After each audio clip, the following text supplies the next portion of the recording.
పూరి జగన్నాథ్ డైరెక్షన్లో తెరకెక్కిన ఇజం మరో 3 రోజుల్లో రిలీజ్ అయిపోతుంది. ఈ మూవీలో హీరోగా కళ్యాణ్ రామ్ నటించగా ఓ ప్రధానమైన పాత్రలో సీనియర్ నటుడు జగపతి బాబు కనిపిస్తున్నాడు. లుక్స్ నుంచి క్యారెక్టర్ వరకు జగపతి బాబు నటించిన పాత్ర డిఫరెంట్గా ఉంటుందని ఇప్పటికే ట్రైలర్లో అర్థమైపోయింది. ఇజంలో జావేద్ బాయ్గా కనిపించనున్నాడు జగపతి.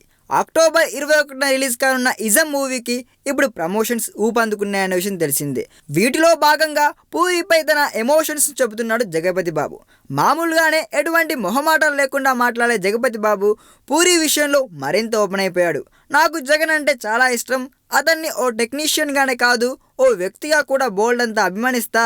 తన సినిమాలో నటించమని నాకు ఆఫర్ ఇస్తే నేను తనను స్టోరీ కూడా అడగను.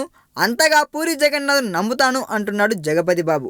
అసలు పూరి కెరీర్ స్టార్టింగ్లోనే మొదట బద్రి, తర్వాత బాచి అంటూ జగపతి బాబుతోనే సినిమా చేశాడు. పెద్దగా ఆడలేదు, కానీ అందరికీ బోల్డ్ అంత గుర్తింపు వచ్చింది. మళ్ళీ ఇన్నేళ్లకి వీళ్ళిద్దరి కాంబినేషన్లో సినిమా వస్తున్నా పర్సనల్గా మాత్రం పూరి జగపతి బాబు మధ్య బోల్డ్ అంత ఫ్రెండ్షిప్ ఉందిలేండి. ఈ వీడియో మీకు నచ్చినట్లయితే సబ్స్క్రైబ్ చేయండి. ఫిలిమి స్టార్స్ బోల్డ్ అంత న్యూస్ బోల్డ్గా.